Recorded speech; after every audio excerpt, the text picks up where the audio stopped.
ಜೀನಾಗೆ ಸಂಪಾದಕತ್ವದಲ್ಲಿ GMS news ಸಾಗರಿಸುತ್ತದೆ ಆಚೆ ಈಚೆ. ಮಂಗಳವಾರದ news ಅಪ್ಡೇಟ್ಗೆ ತಮಗೆ ಸ್ವಾಗತ. ಮುಖ್ಯಾಂಶಗಳು: ದೆಹಲಿ ಹರಿಯಾಣ ಅಧ್ಯಯನ ಪ್ರವಾಸ, ಬಿಜೆಪಿ 16 ಸದಸ್ಯರು ಹೋಗಲ್ಲ, ಪ್ರವಾಸ ಹೋಗಲೇಬೇಕೆಂಬ ಜಿದ್ದಿಗೆ ಬಿದ್ದಿದ್ದಾರೆ ವಿಪಕ್ಷ ಕಾಂಗ್ರೆಸ್ ಸದಸ್ಯರು. ಸಾಮಾನ್ಯ ಸಭೆಯಲ್ಲಿ ಪ್ರವಾಸದ್ದೇ ಮಾತು, ಶಾಸಕರ ಅಂಗಳದಲ್ಲಿ ಪ್ರವಾಸದ ಚೆಂಡು. ಊರಿನ ಹೊಂಡಗುಂಡಿಯೋ ಸದಸ್ಯರ ಪ್ರವಾಸವೋ? ನವೆಂಬರ್ ಕೊನೆಯ ವಾರದಲ್ಲಿ ಸಾಗರ ಜೂನಿಯರ್ ಕಾಲೇಜ್ ಸುವರ್ಣ ಮಹೋತ್ಸವ ಎಂದ ಶಾಸಕರು. ಸಾಗರ ಉಪವಿಭಾಗೀಯ ಆಸ್ಪತ್ರೆಯ ಔಷಧಿ ವಿತರಣಾ ಕೇಂದ್ರದಲ್ಲಿ ಫುಲ್ ರಶ್, ಹೆಚ್ಚು ಸಿಬ್ಬಂದಿ ನೇಮಕಕ್ಕೆ ರಮೇಶ್ ಕೆಳದಿ ಒತ್ತಾಯ. ಜಂಪಾನಿ ಕ್ಯಾಂಪ್ನಲ್ಲಿ ಮೂಲಸೌಕರ್ಯದ ಕೊರತೆ, ತಾಲೂಕು ಆಡಳಿತ ದಿಢೀರ್ ಭೇಟಿ, 55 ವರ್ಷದ ಸಮಸ್ಯೆ ಬಗೆಹರಿಸುವ ಭರವಸೆ ನೀಡಿದ ಶೆಣೈ. ಸಂಕಷ್ಟ ತೋಡಿಕೊಂಡ ಶಂಕರಪ್ಪ. ಯುವ ಸಬಲೀಕರಣ ಪ್ರಭಾರಿ ಸುಬ್ರಹ್ಮಣ್ಯ ಭಟ್ ನಿವೃತ್ತಿ, ಕ್ರೀಡಾಂಗಣ ಸಮಿತಿಯಿಂದ ಸನ್ಮಾನ. ಈಗ ಸುದ್ದಿಯ ವಿವರ. ಸಾಗರ ನಗರಸಭೆ ಅನುದಾನದಿಂದ ದೆಹಲಿ ಮತ್ತು ಹರಿಯಾಣ ರಾಜ್ಯಗಳ ಮಹಾನಗರ ಪಾಲಿಕೆ ವೀಕ್ಷಣೆಗೆ ಹಮ್ಮಿಕೊಳ್ಳಲಾಗಿದ್ದ 6 ದಿನಗಳ ಅಧ್ಯಯನ ಪ್ರವಾಸಕ್ಕೆ ಬಿಜೆಪಿಯ 16 ಸದಸ್ಯರು ಪಾಲ್ಗೊಳ್ಳುತ್ತಿಲ್ಲ ಎಂದು ನಗರಸಭಾ ಸದಸ್ಯ ಹಾಗೂ ಬಿಜೆಪಿ ನಗರ ಮಂಡಲ ಅಧ್ಯಕ್ಷ ಕೆಆರ್ ಗಣೇಶ್ ಪ್ರಸಾದ್ ತಿಳಿಸಿದ್ದಾರೆ. ಸಾಗರ ನಗರಸಭೆಯ ಸಾಮಾನ್ಯ ಸಭೆಯಲ್ಲಿ ಮಂಗಳವಾರ ಪಾಲ್ಗೊಂಡು ಅವರು ಮಾತನಾಡುತ್ತಿದ್ದರು. ಕಾಂಗ್ರೆಸ್ ಬೆಂಬಲಿತ ಬಿಜೆಪಿ ಸದಸ್ಯ ಶಂಕರ್ ಅಳ್ವಿಕೋಡಿ, ವಿಪಕ್ಷ ಸದಸ್ಯ ಗಣಪತಿ ಮಂಡಗಳಲೆ, ನಾಮನಿರ್ದೇಶನ ಸದಸ್ಯ ರವಿಕುಮಾರ್, ಬಿಜೆಪಿ ಸದಸ್ಯ ಟಿಡಿ ಮೇಘರಾಜ್, ನಗರಸಭೆ ಕಾಂಗ್ರೆಸ್ ಸದಸ್ಯ ತಸ್ರೀಫ್ ಮಾತನಾಡಿದರು. ಅಧ್ಯಕ್ಷೆ ಮೈತ್ರಿ ಪಾಟೀಲ್, ಉಪಾಧ್ಯಕ್ಷೆ ಸವಿತಾ ವಾಸು, ಪೌರಾಯುಕ್ತ ಎಚ್.ಕೆ. ನಾಗಪ್ಪ ಹಾಜರಿದ್ದರು. ಬಿಜೆಪಿಯವರು ಪ್ರವಾಸಕ್ಕೆ ಹೋಗುತ್ತಿಲ್ಲ ಎಂದು ಕೈತೊಳೆದುಕೊಂಡರೆ, ಕಾಂಗ್ರೆಸ್ ಮತ್ತು ಬಿಜೆಪಿಯಿಂದ ಕಾಂಗ್ರೆಸ್ಗೆ ವಲಸೆ ಹೋಗಿರುವ ಕೆಲವರು ಪ್ರವಾಸ ಹೋಗಿಯೇ ಸಿದ್ಧ ಎನ್ನುವ ಹಠಕ್ಕೆ ಬಿದ್ದಿದ್ದು, ಇವರಿಗೆ ಶಾಸಕರು ಪತ್ರ ನೀಡಿದ್ದಾರೆ ಎನ್ನುವ ಬೆಂಬಲವೂ ಸಿಕ್ಕಿದೆ. ಊರಿನಲ್ಲಿ ಗುಂಡಿ ಇದ್ದರೆ ನಮಗೇನು, ನಮಗೆ ಪ್ರವಾಸವೇ ಮುಖ್ಯ ಎನ್ನುವುದು ಕೈ ಸದಸ್ಯರ ಅಭಿಪ್ರಾಯ ಇದ್ದಂತೆ ಕಾಣುತ್ತಿದೆ. ಅಧ್ಯಯನ ಪ್ರವಾಸಕ್ಕೆ ಹೋಗ್ತಾರೆ. ಅಧ್ಯಯನ ಪ್ರವಾಸದಲ್ಲಿ ಸುಮಾರು 60-50 ಲಕ್ಷ ವೆಚ್ಚ ಮಾಡಿ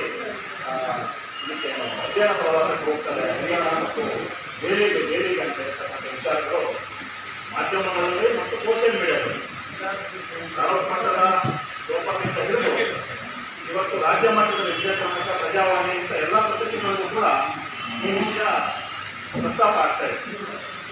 ಬಹುಶಃ ಈ ಸಂದರ್ಭದಲ್ಲಿ ನಾವು ಒಂದೆರಡು ಅಭಿಪ್ರಾಯವನ್ನು ಹೇಳಲಿಕ್ಕೆ ಬಯಸ್ತೀನಿ ಅದಕ್ಕೆ ಸಂಬಂಧಪಟ್ಟಾಗೆ.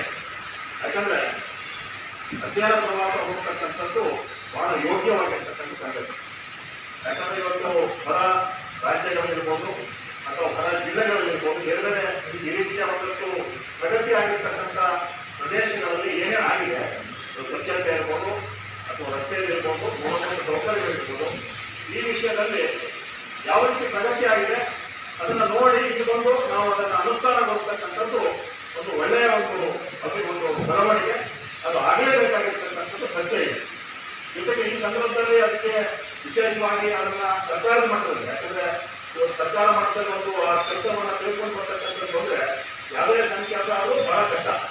ಆದರೆ ಸರ್ಕಾರದ ಮಟ್ಟದಲ್ಲಿ ಶಾಸಕರ ಮೂಲಕ ಅದಕ್ಕೆ ಒಪ್ಪಿಗೆ ತೆಗೆದುಕೊಂಡು ಶಾಸಕರನ್ನು ಅದಕ್ಕೆ ಅವ್ರ ಮೂಲಕ ಕೆಲಸವನ್ನು ಮಾಡಿಸ್ಕೊಟ್ಟಿರ್ತಕ್ಕಂಥ ನಮ್ಮ ರವಿಲಿಂಗ ಮತ್ತು ಅವರ ತಂಡ ಯಾಕಂದ್ರೆ ಗೊತ್ತಿಲ್ಲ ಪ್ರಸ್ತಾಪ ಆಗಿರ್ತಕ್ಕಂಥ ಒಂದು ಅಧ್ಯಯನ ಪ್ರವಾಸ ಈ ವಿಷಯಕ್ಕೆ ಸಂಬಂಧಪಟ್ಟಾಗೆ ಯಾವುದೇ ಕಾರ್ಯ ಆಗಿಲ್ಲ, ಕಾರ್ಯ ಮಾಡೋದಕ್ಕೆ ಸಮಯ ಇರುತ್ತೆ, ಅದಕ್ಕೊಂದು ರೀತಿ ಇರುತ್ತೆ, ನೀತಿ ಇರುತ್ತೆ. ಮದುವೆ ಮಾಡೋದಕ್ಕಿಂತ ಕೂಡ ಮಂಗಳವಾರ ಮದುವೆ ಮಾಡೋದು, ಮಂಗಳವಾರ ಮದುವೆ ಮಾಡ್ತಾ ಇದ್ದಾರೆ. ಆದರೆ ಅಂದ್ರೆ ಆ ರೀತಿ ಒಂದಷ್ಟು ಮುಹೂರ್ತಗಳನ್ನು ನೋಡ್ತಾರೆ, ಸಮಯ ನೋಡ್ತಾರೆ. ಆದರೆ ಇವತ್ತು ಏನಾಗಿದೆ ಅಂತಂದ್ರೆ, ಇವತ್ತು ಸಮಯ ಈ ಅಧ್ಯಯನ ಪ್ರವಾಸಕ್ಕೆ ಅಗತ್ಯ ವಿಷಯ ಇದ್ರ ಬಗ್ಗೆ ನಾವು ಗೌರವಾನ್ವಿತ ಸದಸ್ಯರು ಚರ್ಚೆ ಅಂತ ಅಲ್ಲ, ಹೇಳಬೇಕಾಗಿದೆ. ಯಾಕೆ ಮಾತ್ರ ಹೇಳ್ತಾ ಇದ್ದೀನಿ ಅಂತಂದ್ರೆ, ಇನ್ನು ನಮಗಿರ್ತಕ್ಕಂಥದ್ದು ಸರಿಯಾಗಿ ಲೆಕ್ಕ ಹಾಕಿದ್ರೆ ಬಹುಶಃ ಒಂದು 58-59 ದಿನ ಇರ್ಬೋದು, 60 ದಿನ ಇರ್ಬೋದು. ಈ 60 ದಿನಗಳಲ್ಲಿ ನಾವು ಇವತ್ತು ಹರಿಯಾಣಕ್ಕೆ ಎಲ್ಲಿಗೆ ಹೋಗಿ ಅಲ್ಲಿ ಎಲ್ಲ ನೋಡ್ಕೊಂಡು ಬಂದು ಇಲ್ಲಿ ನಾವು ಸಾಧಿಸಲಿಕ್ಕೆ ಅಥವಾ ಅನುಷ್ಠಾನ ಮಾಡಲಿಕ್ಕೆ ಅವಕಾಶ ಇದೆಯಾ? ಇದು ಮೂಲಭೂತವಾಗಿರ್ತಕ್ಕಂಥ ಪ್ರಶ್ನೆ. ಇನ್ನೊಂದು, ನಮಗೆ ಇವತ್ತು ಬೇಕಾದಷ್ಟು ಡಿಜಿಟಲ್ ಇವತ್ತು ಎಲ್ಲರೂ ಕೂಡ ಡಿಜಿಟಲ್ ಮಾಡ್ತಾನೆ ಎಲ್ಲ ಕಾರ್ಯಗಳನ್ನು ಮಾಡ್ತಾರೆ.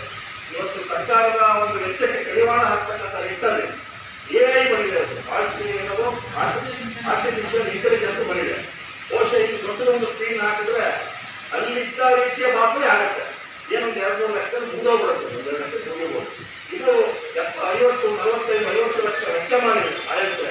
ನಾವಲ್ಲಿ ಹೋಗಿ ಆ 2 ತಿಂಗಳಿಗೆ ಬಂದು ಸಾಧಿಸಲಿಕ್ಕೆ ಯಾವ ಕಾರಣಕ್ಕೂ ಏನು ಸಾಧ್ಯ ಇಲ್ಲ.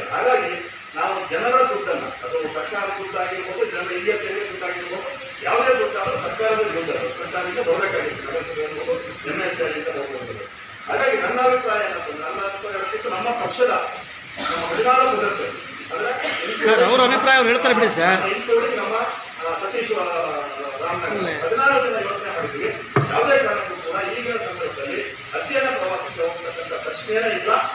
ಹಾಗೂ ಮುಂಬರುವ ದಿನಗಳಲ್ಲಿ ಏನು ಕಾಯ್ದಿಟ್ಟ ಹಣ ಇರುತ್ತೆ, ಮುಂದೆ ಚುನಾವಣೆ ಆಗುತ್ತೆ, ರಾಜ್ಯ ಸರ್ಕಾರ ಮನಸ್ಸು ಮಾಡಿ ಅಕ್ಟೋಬರ್ ನಮ್ದು ಅವಧಿ ಮುಗಿಯುತ್ತೆ, ನವೆಂಬರ್ ಡಿಸೆಂಬರ್ ಚುನಾವಣೆ ಮಾಡಿದ್ರೆ ಆ ಸಂದರ್ಭದಲ್ಲಿ ಯಾರು ಆಯ್ಕೆ ಆಗ್ತಾರೋ ಅವರಿಗೆ ಆ ಹಣವನ್ನು ಒದಗಿಸ್ಕೊಳ್ಳೋಣ. ಯಾರು ಮನೆಯಲ್ಲಿ ಏನು ಗೊತ್ತಿಲ್ಲ ಗೊತ್ತಿಲ್ಲ, ಯಾರು ಸದಸ್ಯ ಗೊತ್ತಿಲ್ಲ ಗೊತ್ತಿಲ್ಲ, ಯಾರು ಬರ್ತಾರೆ ಆ ಬಾರಿ ಆ ತೀರ್ಮಾನ ತಗೊಂಡು ಹರಿಯಾಣ ಹೋಗಿ, ಡೆಲ್ಲಿಗೆ ಹೋಗಿ, ಅಮೆರಿಕಕ್ಕೆ ಹೋಗಿ, ಎಲ್ಲರೂ ಹೋಗಿ ಅನುಷ್ಠಾನ ಮಾಡ್ತಕ್ಕಂಥ ಒಂದು ಸಮಯ ಇರುತ್ತೆ. ಅವ್ರು ಮಾಡಿ ಹೇಳ್ತಕ್ಕಂಥ ಮಾತನ್ನು ಮಾತ್ರ ಈ ಸಂದರ್ಭದಲ್ಲಿ ಹೇಳ್ತಾ ಇದ್ದೀವಿ. ಹಾಗೆ ಇದು ನಮ್ಮ ಪಕ್ಷದ ಕಡೆಯಿಂದ ನಾವು ಮಾಡಲಿಕ್ಕೆ ಅದನ್ನು ನೋಡ್ಕೊಳ್ಬೇಕಲ್ಲ. ಅಲ್ಲಿ ಎಷ್ಟೋ ಅಗ್ರಿಕಲ್ಚರ್ಸ್ ಇರ್ತವೆ, ಏನೇನೋ ಇರ್ತದೆ, ಅದಕ್ಕೆಲ್ಲ ನಿಮ್ಗೆ ಅಷ್ಟು ಅಲ್ಲಿ ಫಂಡ್ ಬರ್ತದ. ನಾನು ಹೇಳೋದು ಯಾಕೆ ಅಂತ ಹೇಳಿದ್ರೆ, ನೀವು ಅದು ಹೋಗ್ಬಿಟ್ಟು ಯಾವ ರೀತಿ ಅನುಷ್ಠಾನ ಮಾಡ್ತೀರ ಅಂತ ನಮ್ಗೆ ಗೊತ್ತಾಗ್ತದೆ. ಯಾಕಂದ್ರೆ ಅದರಿಂದ ನೀವು ಸುಮ್ಮನೆ ಒಂದು ಟಿವಿ ಸಿಸ್ಟಮ್ ಎಲ್ಲ ನೋಡ್ಕೊಂಡಿರ್ತಾರೆ,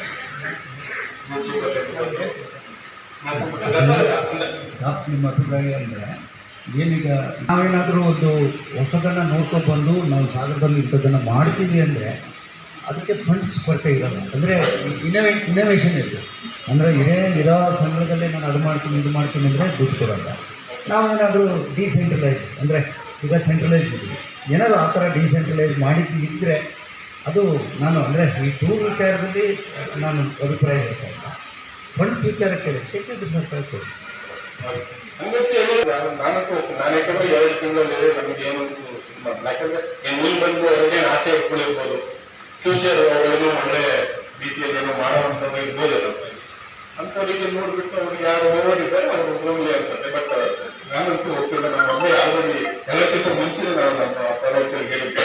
ಸೊ ನೋಡಿ ಅವರ ಅಭಿಪ್ರಾಯ ಕೇಳ್ಕೊಂಡು ಹೋಗೋದಿದ್ರೆ ಹೋಗಿ ಮಾಡ್ತೀರಾ ಇದು ಮಾಡ್ತೀರಾ ಬಹಳ ತಪ್ಪು. ಅವಕಾಶ ಸಿಗೋದೇ ಬಹಳ ಕಡಿಮೆ. ಅಂದ್ರೆ ಸ್ವಚ್ಛ ಮಂಡಳಿಯಲ್ಲಿ ಇದ್ದರು ನಾಳೆ ಚುನಾವಣೆ ಕನಿಷ್ಠ ಅರ್ಧ ಕಡಿಮೆ ಜನ ವಾಪಸ್ ಇದೇ ಸಭೆ ಕೊಡ್ತಾರೆ. ಅವ್ರು ಇಂಪ್ಲಿಮೆಂಟ್ ಮಾಡ್ಬೋದಲ್ಲ, ಯಾಕೆ ಅದಕ್ಕೆ ಅವ್ರು ಮಾಡ್ತೀರಿ? ಅಂದ್ರೆ ಇದನ್ನ ಸರ್ಕಾರದ ಅಪ್ರೂವ್ ಸುಮಾರು 5-6 ತಿಂಗಳ ಟೈಮ್ ಮಾಡಿದ್ದಾರೆ, ಹಾಳು ಮಾಡಿದ್ರೆ ಟೈಮ್ ವೇಸ್ಟ್ ಎಲ್ಲ ಮಾಡಿಕೊಂಡಿದ್ದಾರೆ. ಈ ಕೊನೆ ಹಂತದಲ್ಲಿ ಈ ತರ ಸರಿಯಲ್ಲ. ಯಾರ್ಯಾರಿಗೆ ಅವಶ್ಯಕ ಬರೋದಿಲ್ಲ ಅವ್ರಿಗೆ ಬಿಟ್ಟು ಬರೋದ್ರ ಕರ್ಕೊಂಡು ಹೋಗ್ತಾರೆ. ಆಗ ಶಾಸಕರು ನಾವೆಲ್ಲ ಪ್ರವಾಸಕ್ಕೆ ಹೋಗ್ತೀನಿ ಅಂದಾಗ ಖುಷಿಯಿಂದ ಲೆಕ್ಕ ಮಾಡಿಬಿಟ್ಟು ನಮ್ಮ ಸದಸ್ಯರು ಎಲ್ಲರೂ ಕೇಳ್ಕೊಂಡಾಗ ನಾವು ಒಂದು ಪ್ರವಾಸಕ್ಕೆ ಹೋಗ್ಬೇಕು ಸರ್ ಒಂದು ಲೆಟರ್ ಕೊಡಿ ಅಂತ ಕೊಟ್ಟು. ಯಾಕೆಂತ ಹೇಳಿದ್ರೆ ನನಗೆ ವೈಯಕ್ತಿಕ ವಿಚಾರದಿಂದ ನಾನು ಬರಲ್ಲ, ಹಾಗಂತೇಳಿ ವಾಕ್ಯ ಹೋಗ್ಬೋದಂತ ನಾನು ಹೇಳಲ್ಲ. ಅವಕಾಶ ಸಿಕ್ಕಾಗ ಅವರು ಮುಂದೆ ಗೆಲ್ಲದೆ ಗೆಲ್ತಾರೆ, ನಾವು ಗೆಲ್ಲೋದಂತ ಹೇಗೆ ಹೇಳ್ತೀವಿ? ನೋಡ್ಕೊಂಡು ಬರ್ಲಿ ಹೋಗಿ. ನನಗೆ ಒಪ್ಪಿಗೆ ಇವತ್ತು ಊಟ ಬೇಡ ನೀವು ಮಾಡ್ಕೊಡಪ್ಪ ಅಂತ ಹೇಳೋದು ತಪ್ಪು. ಅವಕಾಶ ಸಿಕ್ಕಿದೆ, ಸರ್ಕಾರ ಶಾಸಕರು ಲೆಟರ್ ಕೊಟ್ಟಿದ್ದಾರೆ, ಹೋಗಿ ಬನ್ನಿ. ಯಾಕೆ ಹೇಳ್ತೀನಿ ಅಂದ್ರೆ ನಾವು ಯಾವಾಗ ಒಂದು ನಮ್ಮ ಒಂದು ವಿರೋಧ ಪಕ್ಷ ನಾಯಕನಾಗಿ ನೀವೆಲ್ಲರೂ ನಾನು ಹೇಳಿದ್ರು ಈ ವಿಚಾರದಲ್ಲಿ ಕೇಳ್ಬೇಕಂತ ನಾನು ಹೇಳಲ್ಲ. ನೀವು ಅಧ್ಯಕ್ಷರು ಉಪಾಧ್ಯಕ್ಷರು ನನ್ನ ಕಾರ್ಯದರ್ಶಿ ಹೇಳಿದ್ದಾರೆ. ಇದನ್ನ ನಮಗೆ ಅವಕಾಶ ಸಿಕ್ಕಿದೆ, ಹೋಗಿ ಬಂದು ಏನೇನು ನೋಡ್ಕೊಂಡು ಬಂದರೆ ನಮ್ಮ ನಗರಸಭೆಗೆ ಅಧಿಕಾರಿಗಳ ಜೊತೆ ಹೋಗ್ತಾರೆ. ಅಧಿಕಾರಿಗಳು ಒಟ್ಟಾಗಿ ಹೋಗಿ ಅಧ್ಯಯನ ಮಾಡ್ತೀವಿ ಬನ್ನಿ ಅಂತ ಹೇಳ್ತಾ ಯಾಕೆಂತ ಹೇಳಿದ್ರೆ ನಾವು ಮೊದಲಿಗೆ ಈ ಸಬ್ಜೆಕ್ಟ್ ತಗೊಳ್ಳಬಾರ್ದಿತ್ತು, ತಗೊಂಡಿದ್ದಾರೆ. ಅವ್ರಿಗೆ ಮಾತಾಡಿದ್ದೀನಿ ಗೊತ್ತಿಲ್ಲ. ಕೆಲವೊಬ್ಬರು ಅವ್ರವ್ರ ಸಲಹೆ ಅವ್ರು ಹೇಳ್ತಾರೆ, ನನ್ನ ಸಲಹೆ ನಾನು ಹೇಳಿದ್ದೀನಿ. ನೀವೆಲ್ಲರೂ ಖುಷಿಯಿಂದ ಅಧ್ಯಯನ ಮಾಡಿ ಬಿಡಬೇಕು. ನೆಕ್ಸ್ಟ್ ನಾವೆಲ್ಲರೂ ಆಯ್ತಾ? ನೆಕ್ಸ್ಟ್ ಕಮಿಷನ್ ಹೇಳಿದಾಗಲೇ ನಮ್ಮ ಸರ್ಕಾರದನ್ನ ಅಮೆರಿಕನೇ ಕರ್ಕೊಂಡು ಹೋಗೋಣ. ಓಕೆ, ಸಬ್ಜೆಕ್ಟ್ ಸ್ಟಾರ್ಟ್ ಮಾಡಿ. ಸಿಎಂ ಕಚೇರಿಯಲ್ಲಿ ಕಾಫಿ ತಿಂಡಿ ಬಿಸ್ಕಟ್ಗೆ 200 ರೂಪಾಯಿ ವೆಚ್ಚ. ಇದು ಜನರು ತೆಗೆದುಕೊಂಡಾರ ವಾಟ್ಸಪ್ ಮೆಸೇಜ್ ಬಂದಿದೆ ಸ್ವಾಮಿ, ಸಿಎಂ ಕಚೇರಿಯಲ್ಲಿ ಕಾಫಿ ತಿಂಡಿ ಖರ್ಚಿಗೆ 200 ರೂಪಾಯಿ ವೆಚ್ಚ. ಇವೆಲ್ಲ ಈ ವೆಚ್ಚ ಆಗುತ್ತೆ, ಮುಂದೆ ವೆಚ್ಚ ಮತ್ತೊಂದು ಮೊದಲಿರಲ್ಲ. ಅದಕ್ಕೆ ನಾವೆಲ್ಲರೂ ಈ ಪೂರ್ವ ಕ್ಯಾನ್ಸಲ್ ಆಗಿದ್ದಾರೆ, ಅದು ಮಾಡೋದಾದ್ರೆ ದಯವಿಟ್ಟು ಇನ್ಮೇಲೆ ನಗರಸಭೆ ಮೀಟಿಂಗ್ ಅಲ್ಲಿ ಸರ್ಕಾರಕ್ಕೆ ಹಣವನ್ನ ಸಾರ್ವಜನಿಕ ಹಣವನ್ನ ಕಾಫಿ ತಿಂಡಿ ಸಹಿತ ಖರ್ಚು ಮಾಡಬೇಕು. ಪ್ರತಿಯೊಂದು ಹಣಗಳು ರಸ್ತೆ ಮುಂದೆ ಮುಚ್ಚಬೇಕು.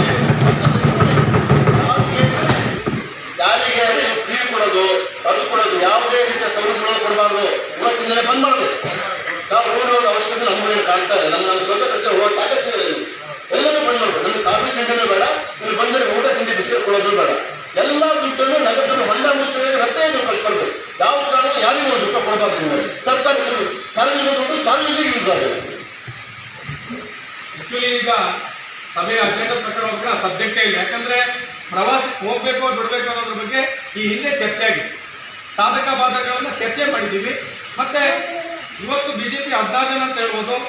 ಬಿಜೆಪಿಯಲ್ಲಿರೋಂಥ ಸದಸ್ಯರು, ಕಾಂಗ್ರೆಸ್ಸಲ್ಲಿರೋ ಸದಸ್ಯರು ಎಲ್ಲರೂ ಸೇರಿ ಒಮ್ಮತದಿಂದ ನಮ್ಮ ಶಾಸಕರಿಗೆ ಕೇಳ್ಕೊಂಡಾಗ ಅವ್ರೇನು ಮಾಡಬೇಕಂತ ಶಿಫಾರಸನ್ನು ಸಹ ಯಾಕಾಗಿ ಒಂದು ಅಧ್ಯಯನ ಪ್ರಸಕ್ತಲ್ಲಿ ಯಾರು ಮೋಜು ಮಸ್ತಿಗಾಗಿ ಹೋಗ್ತಾ ಇಲ್ಲ. ನಾವು ನಮ್ಮಲ್ಲಿ ಇರೋಂಥ ಈಗ ಅವಧಿಯಲ್ಲಿ ನಾವು ಪ್ರವಾಸ ಅಧ್ಯಯನ ತಗೊಂಡು ಮುಂದಿನ ದಿನಗಳು ಅಳವಡಿಸ್ಕೊಳ್ಳಿ ಅಂತ ಸದಸ್ಯರಾಗಿದ್ದು ಅಳವಡಿಸ್ಕೋಬಹುದು. ಸದಸ್ಯರಾಗಿ ಸಾಗರ ನಗರದ ಒಬ್ಬ ನಾಗರಿಕರಾಗಿ ಸಹಿತ ನಾವು ಮುಂದಿನ ದಿನ ಅಳವಡಿಸ್ಕೋಬಹುದು. ಸಾಕಾದಷ್ಟು, ಯಾಕಂದ್ರೆ ತಮ್ಮೆಲ್ಲ ಗೊತ್ತಿದ್ದಂಗೆ ಒಬ್ಬ ಸರ್ಕಾರಿ ನೌಕರ ಮುಂದಿನ ತಿಂಗಳು ರಿಟೈರ್ಡ್ ಆಗ್ತಾರೆ ಅಂದ್ರು ಟ್ರೈನಿಂಗ್ ಕಳಿಸ್ತಾರೆ. ಹೋಗ್ಲೇಬೇಕು, ಅವ್ರ ಕರ್ತವ್ಯ.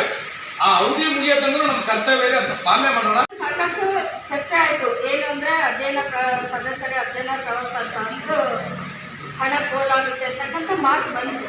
ಆದರೆ ಕೆಲವೊಂದು ವಿಚಾರದಲ್ಲಿ ನಾವು ನಮಗೆ ರಸ್ತೆ ಮಾಡೋದಕ್ಕೆ ಹಣ ಇಲ್ಲ, ಚರಂಡಿ ಮಾಡೋದಕ್ಕೆ ಹಣ ಇಲ್ಲ, ಇದು ಸಹಜ. ಇದ್ರ ಜೊತೆಗೇನೆ ಕೂಡ ನೀವು ಕೂಡ ನಮ್ಮ ಶಾಸಕರಿಗೆ ಲೆಟರ್ ಕೊಟ್ಟಿದ್ದೀರಿ. ನೀವು ಕೂಡ ನಿಮ್ಮ ಅವಧಿಯಲ್ಲಿ ಇದು ರೆಸಲ್ಯೂಷನ್ ನಿರ್ಣಯ ಕೂಡ ಆಗಿದೆ. ಆದ್ದರಿಂದ ಈಗ ನಿಮ್ಮ ಮಾತಿಗೆ, ನಿಮ್ಮ ತೀರ್ಮಾನಕ್ಕೆ, ನಮ್ಮ ಏನು 36 ಜನ ಸದಸ್ಯರು ಸೇರಿ ತೀರ್ಮಾನ ಮಾಡಿರ್ತಕ್ಕಂಥ ಒಂದು ನಿರ್ಣಯಕ್ಕೆ ಒಂದು ಗೌರವವನ್ನು ನಾವು ಕೊಡಲೇಬೇಕಾಗುತ್ತೆ. ಆ ವಿಚಾರದ ದೃಷ್ಟಿಯಿಂದ ಎಲ್ಲರೂ ಚರ್ಚೆ ಮಾಡಿದ್ದಾರೆ. ಯಾರು ಇಷ್ಟ ಇದ್ದಾರೆ ಅವ್ರು ಹೋಗಿ ನಾವು ಅದನ್ನು ಸದಸ್ಯರಾಗಿ ನಾವು ನಗರಸಭೆಗೆ ತಿಳಿಸ್ಬೇಕು ಅಂತಕ್ಕಂಥದ್ದೇನಿಲ್ಲ. ನಾವೊಂದು ಬಜೆಟ್ ಮೀಟಿಂಗಲ್ಲಿ ಒಂದು ಸಾರ್ವಜನಿಕರ ಒಂದು ಸಲಹೆ ಸಹಕಾರಗಳನ್ನು ತಗೋತೀವಿ. ಆ ಸಂದರ್ಭದಲ್ಲಿ ಕೂಡ ಬಂದಂಥವ್ರು ಗೆದ್ದು ಬರ್ಬೋದು, ಬರ್ತಾ ಇರ್ಬೋದು. ಅವಾಗ ಸಲಹೆ ಸಹಕಾರವನ್ನು ತಗೊಂಡು ನಮ್ಮ ನಗರಸಭೆಯ ಅಭಿವೃದ್ಧಿಗೆ ನಾವು ಏನು ಅಧ್ಯಯನ ಪ್ರವಾಸದಿಂದ ನಾವು ಕರ್ಕೊಂಡು ಬಂದಿರ್ತೀವಿ ಆ ವಿಚಾರವನ್ನು ಕೂಡ ಇಲ್ಲಿ ಅಪ್ಲೈ ಮಾಡೋದಕ್ಕೆ ಅವಕಾಶ ಇದೆ. ಆದ್ದರಿಂದ ಈ ವಿಚಾರದಲ್ಲಿ ಯಾರು ಹೋಗ್ತಾರೆ ಅವ್ರಿಗೆ ಅವಕಾಶವನ್ನು ಮಾಡಿಕೊಡಿ ಅಂತಕ್ಕಂಥದ್ದನ್ನು ಹೇಳ್ತೀನಿ. ಜೊತೆಗೆ ಮೊದಲು ನೀವು ಈ ಬಡ್ಜೆಟ್ ಏನು ಜಮಾ ಖರ್ಚನ್ನು ನೀವು ವಿಚಾರವನ್ನು ತಗೋಬೇಕು ಅಂತ ನಾನೆಲ್ಲ ನಮ್ಮ ಸದಸ್ಯರ ಪರವಾಗಿ ಹೇಳ್ತೀನಿ. ಯಾಕೆ ಅಂದರೆ ಇದು ಗಂಭೀರವಾಗಿರ್ತಕ್ಕಂಥ ವಿಚಾರ. ಯಾಕಂದರೆ ನಮ್ಮ ಹಿರಿಯ ಸದಸ್ಯರು ಮೇಘರಾಜ್ ಅವರು ಹೇಳಿದರು ಏನಂದರೆ 1 ತಿಂಗಳ ಜಮಾ ಖರ್ಚನ್ನು ನಾವು ಪರಿಶೀಲನೆ ಮಾಡಬೇಕು ಅಂದರೆ 3 ಗಂಟೆ ಬೇಕು. ಮಾನ್ಯ ಅಧ್ಯಕ್ಷರೇ, 3 ಗಂಟೆ ಬೇಕು ಅವ್ರು ಹೇಳಿದರು. ಹಿರಿಯ ಸದಸ್ಯರ ಅನುಭವದಲ್ಲಿ ಗೊತ್ತಿದೆ ಅವ್ರಿಗೆ ಹೇಳಿದರು. ಆದರೆ ಇಲ್ಲಿ 3 ಗಂಟೆ ಅಂದರೆ 26 ತಿಂಗಳ ಜಮಾ ಖರ್ಚನ್ನು ಮಾಡಬೇಕಂದ್ರೆ 2 ದಿನ ಬೇಕಾಗುತ್ತೆ. 2 ದಿನ ಬೇಕಾಗುತ್ತೆ. ದಯಮಾಡಿ 3 ತಿಂಗಳು ಮಾಡಬೇಕು ಅಂತ ನಾನು ಹೇಳ್ತಾ ಇದ್ದೀನಿ. ಇದು ಗಂಭೀರವಾಗಿರ್ತಕ್ಕಂಥ ವಿಚಾರ. ಇಲ್ಲಿ ಯಾವ ಹಣನೂ ಪೋಲಾಗೋದಿಲ್ಲ. ಪೋಲಾಗಬಾರ್ದು ಅಂತಾನೆ ಎಲ್ಲರ ಉದ್ದೇಶನೂ ಇರೋದು. 5 ವರ್ಷದ ಅವಧಿಯಲ್ಲಿ ನಾವು ನೋಡ್ತಾ ಇದ್ದೀವಿ. ಈಗ ಜಮಾ ಖರ್ಚನ್ನ ನೀವು ಎಲ್ಲರೂ ತರ್ತಾ ಇದ್ವಿ. ಈಗ ಕಾರಣಾಂತರದಿಂದ ನೀವು 40 ಲಕ್ಷ ರೂಪಾಯಿ ಇದೆ ಅಂತ ಹೇಳ್ಕೊಂಡು ಅದಷ್ಟನ್ನು ಈಗಲೇ ಖರ್ಚು ಮಾಡಬೇಕು ಅಂತಲೂ ಇಲ್ಲ.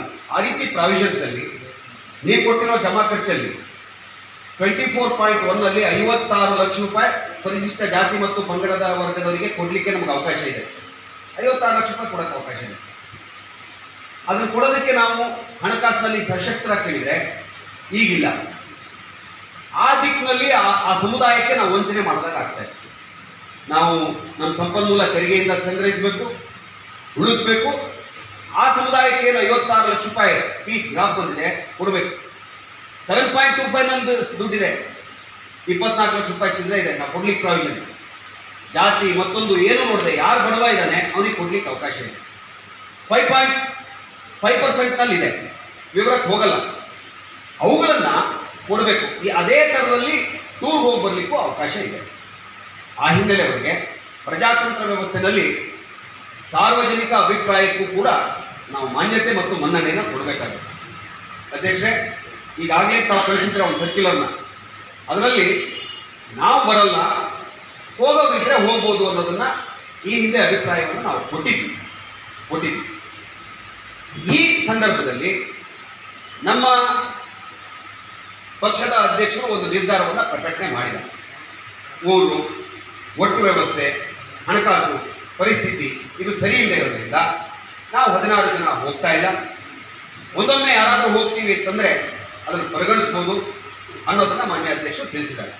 ಅದಕ್ಕೆ ಬದಲಾಗಿ ಈ ಎಲ್ಲ ವಾತಾವರಣದ ಹಿನ್ನೆಲೆ ಒಳಗೆ ನಾವುಗಳು ಪ್ರವಾಸಕ್ಕೆ ಬರ್ತಾ ಇಲ್ಲ ಅಂತಕ್ಕಂಥದ್ದನ್ನು ತಿಳಿಸ್ತಾ, ಒಂದೊಮ್ಮೆ ಹೋಗ್ತಾರೆ ಅಂದರೆ ನಾವು ವಿರೋಧ ಮಾಡ್ತಾ ಇಲ್ಲ. ಅದಕ್ಕೆ ಎಷ್ಟು ವೆಚ್ಚ ತಗಲುತ್ತೆ, ಯಾರ್ಯಾರು ಹೋಗ್ತೀವಿ ಅನ್ನೋದನ್ನು ಸ್ಪಷ್ಟ ಮಾಡಿ. ನಮ್ಮ ಹಾರೈಕೆ ಇದೆ, ಹೋಗ್ರಿ, ಅಧ್ಯಯನ ಮಾಡಿ, ಒಂದು ಅನುಷ್ಠಾನ ಮಾಡಿ. ಸಾರ್ವಜನಿಕರ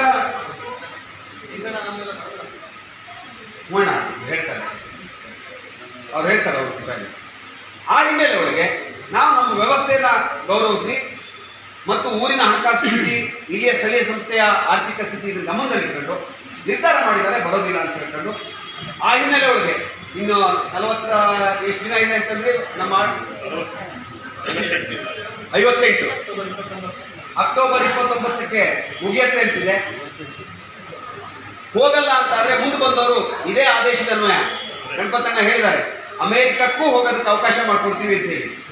ಯಾರು ಪುನರಾಯ್ಕೆ ಆಗಿ ಬರ್ತಾರೆ ಅವ್ರನ್ನೂ ಕರ್ಕೊಂಡು ಅಮೆರಿಕಕ್ಕೆ ಹೋಗಿ ಬರೋದನ್ನು ಬೇಕಂದ್ರೆ ತೀರ್ಮಾನ ತಗೊಳ್ಳಿ. ಅಥವಾ ಈ ವೈಯಕ್ತಿಕ ಇಚ್ಛೆಗಳಿದ್ರೆ ತಪ್ಪು ಅಂತ ಯಾವ ಕಾರಣಕ್ಕೂ ಕಾನೂನನ್ನೇ ಪ್ರಾವಿಷನ್ ಇದೆ. ಅವಕಾಶ ಇದ್ದು ಇಚ್ಛೆ ಇದ್ದು ಸಾರ್ವಜನಿಕವಾಗಿ ಮಾಧ್ಯಮದಲ್ಲಿ ಪ್ರಜಾತಂತ್ರ ವ್ಯವಸ್ಥೆ ಆ ಪಲ್ಸನ್ನು ನೋಡಿಕೊಂಡು ನಿರ್ಧಾರ ತಗೊಳ್ತಕ್ಕಂಥದ್ದು ಅವರವರಿಗೆ ಬಿಟ್ಟಿರ್ತಕ್ಕಂಥ ವಿಷಯ ಅಂತಕ್ಕಂಥದ್ದನ್ನು ಮಾತ್ರ ಸ್ಪಷ್ಟಪಡಿಸಿ. ಪದವಿ ಪೂರ್ವ ಕಾಲೇಜಿನ ಸುವರ್ಣ ಮಹೋತ್ಸವ ನವೆಂಬರ್ನಲ್ಲಿ ಹಮ್ಮಿಕೊಳ್ಳಲಾಗುತ್ತಿದೆ. ಅತ್ಯಂತ ಅದ್ದೂರಿಯಾಗಿ ಸುವರ್ಣ ಮಹೋತ್ಸವ ಕಾರ್ಯಕ್ರಮ ನಡೆಸಲು ಚಿಂತನೆ ನಡೆಸಲಾಗುತ್ತಿದೆ ಎಂದು ಶಾಸಕ ಹಾಗೂ ಅರಣ್ಯ ಕೈಗಾರಿಕಾ ಅಭಿವೃದ್ಧಿ ನಿಗಮದ ಅಧ್ಯಕ್ಷ ಗೋಪಾಲಕೃಷ್ಣ ಬೇಳೂರು ತಿಳಿಸಿದರು. ಸಾಗರದ ಸರ್ಕಾರಿ ಪದವಿ ಪೂರ್ವ ಕಾಲೇಜಿನ ಸುವರ್ಣ ಮಹೋತ್ಸವ ಹಿನ್ನೆಲೆಯಲ್ಲಿ ಮಂಗಳವಾರ ನಡೆದ ಪೂರ್ವಭಾವಿ ಸಭೆಯ ಅಧ್ಯಕ್ಷತೆ ವಹಿಸಿ ಅವರು ಮಾತನಾಡುತ್ತಿದ್ದರು. ಕಾಲೇಜು ಅಭಿವೃದ್ಧಿ ಸಮಿತಿ ಉಪಾಧ್ಯಕ್ಷ BA ಇಂದುಧರ ಬೇಸೂರು, ಪ್ರಾಚಾರ್ಯ ಸತ್ಯನಾರಾಯಣ್ ಕೆಸಿ, ಕಲಸಿ ಚಂದ್ರಪ್ಪ, ಬಸವರಾಜ್, ಭವ್ಯ, ಉಮೇಶ್ ಸೂರನಗದ್ದೆ ಇನ್ನಿತರರು ಹಾಜರಿದ್ದರು. 50 ವರ್ಷಗಳನ್ನು ತುಂಬಿ ಸಂಭ್ರಮ ಆಚರಣೆ ಮಾಡಲಿಕ್ಕೆ ಕಾಯ್ತಾ ಇದೆ. ಈ ಸಂಭ್ರಮ ಆಚರಣೆಯನ್ನ ಬೃಹತ್ ಮಟ್ಟದಲ್ಲಿ ಮಾಡಬೇಕು ಅಂತ ಹೇಳಿ ನಮ್ಮ ಸಲಹಾ ಸಮಿತಿಯವರು ಮತ್ತು ಕಾಲೇಜ್ ಕಮಿಟಿಯ ಮತ್ತು ಎಲ್ಲ ಶಿಕ್ಷಕ ಬಂಧುಗಳು ಸೇರಿ ಒಂದು ಚರ್ಚೆ ಮಾಡ್ತಾ ಇದ್ದೀವಿ. ನೆಕ್ಸ್ಟ್ ಮೀಟಿಂಗ್ ಅನ್ನು ಮಾಡ್ಬೇಕಂತ ಇದೆ. ಅದ್ರ ಪೂರ್ವಭಾವಿ ಸಭೆನೂ ಮಾಡ್ತಾ ಇದ್ದೀವಿ. ನಾನು ಸಹ ಇದೇ ಕಾಲೇಜಿನಲ್ಲಿ ಓದಿದ್ರಿಂದ ಈ ಕಾಲೇಜಿಗೆ ಕಾಲೇಜಲ್ಲಿ ಒಂದು ದೊಡ್ಡ ಮಟ್ಟದ ಕಾರ್ಯಕ್ರಮ ಮಾಡಬೇಕು ಅನ್ನೋದು ನಮ್ಮೆಲ್ಲರ ಆಸೆ ಆಗಿದೆ. ಹಾಗಾಗಿ ಇದಕ್ಕೆ ಮೂಲ ಸೌಕರ್ಯಗಳು ಕೊರತೆ ಏನಿದೆ ಅದನ್ನೆಲ್ಲ ತುಂಬಿಸುವಂತ ಕೆಲಸ ಮಾಡಬೇಕು. ಒಂದು ಇಲ್ಲಿ ಪೇಂಟ್ ಆಗಬೇಕು, ಮತ್ತೆ ಇಲ್ಲಿ ಕೆಲವು ಟೈಲ್ಸ್ ಎಲ್ಲ ಹಾಕೋದಿದೆ, ಮತ್ತೆ ಕಾಲೇಜಿಗೆ ಮುಂಭಾಗದಲ್ಲಿ ಒಳ್ಳೆ ನೇಮ್ ಬೋರ್ಡ್ ಬರೋದಿದೆ, ಮತ್ತು ಇನ್ನಿಷ್ಟು ಶೌಚಾಲಯಗಳು ಬೇಕು ಅಂತ ಹೇಳಿದ್ದಾರೆ. ಸಭಾಂಗಣ ಈಗಾಗಲೇ ಬೇಕು, ಇಲ್ಲಿ ಮಕ್ಕಳಿಗೆಲ್ಲ ಕಾರ್ಯಕ್ರಮ ಮಾಡ್ಲಿಕ್ಕೆ ಸಭಾಂಗಣ ಬೇಕಾಗಿದೆ. ಇವೆಲ್ಲವನ್ನು ವ್ಯವಸ್ಥಿತ ಮಾಡಿ ಒಂದು ಉತ್ತಮವಾದಂತ ಸುವರ್ಣ ಮಹೋತ್ಸವವನ್ನ ಈ ಕಾಲೇಜಲ್ಲಿ ಮಾಡಬೇಕಂತ. ಯಾಕಂದ್ರೆ ಸುಮಾರು 2000 ಎಷ್ಟು ಮಕ್ಕಳು 2600 ಮಕ್ಕಳು ಪ್ರತಿ ವರ್ಷ ಓದ್ತದ್ರಿಂದ ಇಲ್ಲಿ ಇನ್ನೂ ಆ ಕಾಲೇಜಿಗೆ ಒಂದು ಹೆಸರಿದೆ. ಬಹುಶಃ ಇಷ್ಟೊಂದು ದೊಡ್ಡ ಮಟ್ಟದಲ್ಲಿ ಇವತ್ತು ಬೆಳೀಲಿಕ್ಕೆ ನಮ್ಮ ಶಿಕ್ಷಕ ಬಂಧುಗಳು, ಇಲ್ಲಿಯ ಅಭಿವೃದ್ಧಿ ಸಮಿತಿಯ ಅಧ್ಯಕ್ಷರು, ಉಪಾಧ್ಯಕ್ಷರುಗಳು ಮತ್ತೆ ಎಲ್ಲರ ಸಹಕಾರ ಇರೋದ್ರಿಂದ ಈ ಕಾಲೇಜನ್ನು ಇನ್ನೂ ಎತ್ತರಕ್ಕೆ ಬೆಳೆಸುವಂತ ದೃಷ್ಟಿಯಲ್ಲಿ ನಾವು ಕೆಲಸ ಮಾಡಬೇಕಾಗಿದೆ. ನಾನು ಬಂದ ಮೇಲೆ ಬಹಳಷ್ಟು ಕಾಲೇಜುಗಳಿಗೆ ಪೇಂಟೇ ಆಗಿರ್ಲಿಲ್ಲ 15-20 ವರ್ಷದಿಂದ. ನಾನು ಬಂದ ಮೇಲೆ ಎಲ್ಲಾ ಕಾಲೇಜಿಗೂ ಸಹ ಪೇಂಟ್ ಮಾಡಕ್ ಕೊಟ್ಟಿದ್ದೀನಿ. ಇಂದಿರಾ ಗಾಂಧಿ ಕಾಲೇಜಿಂದ ಹಿಡಿದು ಇಲ್ಲಿಂದ ಹಿಡಿದು ಹೊಸನಗರದಲ್ಲೂ ಸಹ ಮತ್ತೆ ತಿಪ್ಪಿರಿಪೇಟೆ ಕಾಲೇಜಿನಲ್ಲಿ ನೋಡ್ಲಿಕ್ಕೆ ಆಗ್ತಿಲ್ಲ, ಆ ತರ ಗಲೀಜಾಗಿದ್ದು. ಈಗ ಬಂದ ಮೇಲೆ ಒಳ್ಳೊಳ್ಳೆ ಪೇಂಟ್ಗಳೆಲ್ಲ ಮಾಡಿಸಿದ್ದೀವಿ. ಮೂಲ ಸೌಕರ್ಯ ಯಾವುದೇ ಕಾಲೇಜಿಗೂ ಸಹ ಕೊರತೆ ಮಾಡದ ರೀತಿಯಲ್ಲಿ, ಕಟ್ಟಡದ ಕೊರತೆ ಆಗದ ರೀತಿ ಈಗಾಗಲೇ 4 ಕೊಠಡಿಯನ್ನೇ ಕೊಟ್ಟಿದ್ದೀವಿ. ಈಗ ಮೇಲ್ಗಡೆ 5 ಕೊಠಡಿ ಈಗಾಗಲೇ ರೆಡಿ ಆಗಿದೆ. ಇನ್ನೇನು ಪೇಂಟ್ ಆಗಿ ನಮಗೆ ಬಿಟ್ಕೊಡುವಂತ ವ್ಯವಸ್ಥೆಯಲ್ಲಿ ಇದೆ. ಯಾವುದು ಕೊರತೆ ಏನಿಲ್ಲ, ಎಲ್ಲ ವ್ಯವಸ್ಥೆಯನ್ನು ಮಾಡ್ಕೊಟ್ಟಿದ್ದೀವಿ.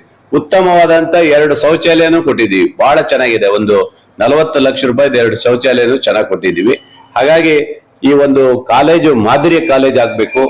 ನಮ್ಮೆಲ್ಲರ ಶ್ರಮ ಹಾಕಿ ಆ ವಿದ್ಯಾರ್ಥಿಗಳಿಗೆ ಯಾವುದೇ ತೊಂದರೆ ಆಗದ ರೀತಿಯಲ್ಲಿ ನೋಡ್ಕೊಳ್ಬೇಕನ್ನೋದು ನಮ್ಮೆಲ್ಲರ ಚಿಂತನೆ.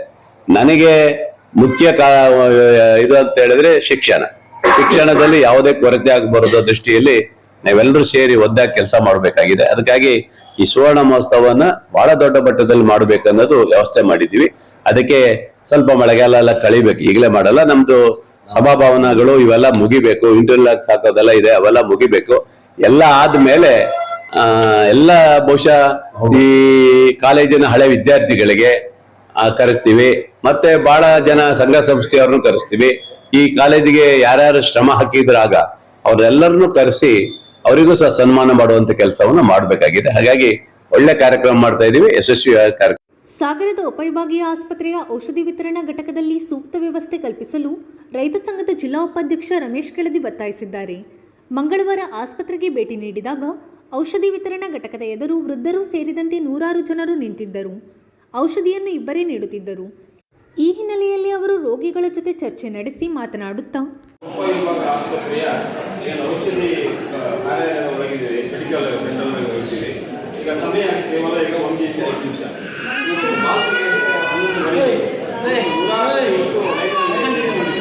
ಕನಿಷ್ಠ ಇವತ್ತು ಸಹ ಅವರು ಮುಗಿಸಿದೆ ಹಾಗೆ ಕಳಿಸ್ಕೊಂಡು ಇದರಿಂದ 3 ಗಂಟೆ ಬರ್ತಾರೆ. ಬೇರೆ ಎಲ್ಲರೂ ಇವತ್ತು ರೈತರು ಇವತ್ತು ಬೆಳಗಿಂತ ಕಾಯ್ತಿದ್ದಾರೆ. ಮೆಡಿಕಲಲ್ಲಿ ಇವತ್ತು ಏಕಾಏಕಿ ಬಾಲಕ್ಕೆ ಹೋಗ್ಬಿಟ್ಟು ಒಂದು ಅರ್ಧ ಗಂಟೆ ವೇಟ್ ಮಾಡಿದ್ರೆ ಎಲ್ಲರಿಗೂ ಇವತ್ತು ಕೊಟ್ಟು ಹೋಗುವಂಥ ಸಮಯಾವಕಾಶದಿಂದ ಸಹ ಇವತ್ತು ಊಟಕ್ಕೆ ಬಾಲಕ್ಕೆ ಬಂದರು. ಹಾಗಾಗಿ ಏನು ರೈತ ಸಂಘ ಆಕರ್ಷಿಸಿಕೊಂಡ್ರೆ ಇವತ್ತು ಉಡುಪಿ ಮೆಡಿಕಲ್, ಖಾಸಗಿ ಮೆಡಿಕಲಲ್ಲಿ ಇವತ್ತು 125 ಜನ ಹೆಣ್ಮಕ್ಳು ಇಟ್ಕೊಂಡು ಇವತ್ತು ಯಾರು ಇವತ್ತು ಖಾಸಗಿ ರೀತಿಯಲ್ಲಿ ಇವತ್ತು ರೈತರಿಗೆ ಸಹಕಾರ ಮಾಡ್ತಿದ್ದಾರೆ, ಜನರಿಗೆ ಸಹಕಾರ ಮಾಡ್ತಿದ್ದಾರೆ. ಅದೇ ರೀತಿ ಇಲ್ಲೂ ಸಹ ಕೇವಲ 2 ಸಿಬ್ಬಂದಿ ಇದ್ದಾರೆ. ಪೇಷಂಟ್ಗಳು 1000 ಜನ ಪೇಷಂಟ್, ಹೇಗೆ ಅವರಿಗೆ ಕಾಲಮಿತಿಯಲ್ಲಿ ಕೊಡೋಕ್ಕಾಗುತ್ತೆ? ಹಾಗಾಗಿ ಮಾನ್ಯ ಶಾಸಕರೇ, ನೀವೇನು ಸಿಬ್ಬಂದಿಗಳ ಸಂಖ್ಯೆಯನ್ನು ಹೆಚ್ಚಿಸಿರಿ.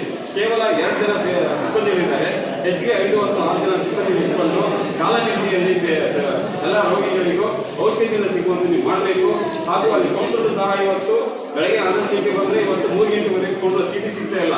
ಹಾಗಾಗಿ ಎಲ್ಲ ಸಿಬ್ಬಂದಿಗಳ ಸಂಖ್ಯೆಯನ್ನು ಹೆಚ್ಚಿಸಬೇಕು. ನಿಮ್ಮ ಗ್ಯಾರಂಟಿ ಯೋಜನೆಗಳ ಜೊತೆಗೆ ಇಂಥ ಒಂದು ಗ್ಯಾರಂಟಿಗಳನ್ನು ಕೊಟ್ಟು ಜನರ ಬದುಕನ್ನು ಹಸನ ಮಾಡಬೇಕಂತ ಹೇಳಿ ಒಂದು ಶಿವಮೊಗ್ಗ ಜಿಲ್ಲಾ ರೈತ ಸಂಘ ಈ ಮೂಲಕ ಆಗ್ರಹಿಸಿದೆ.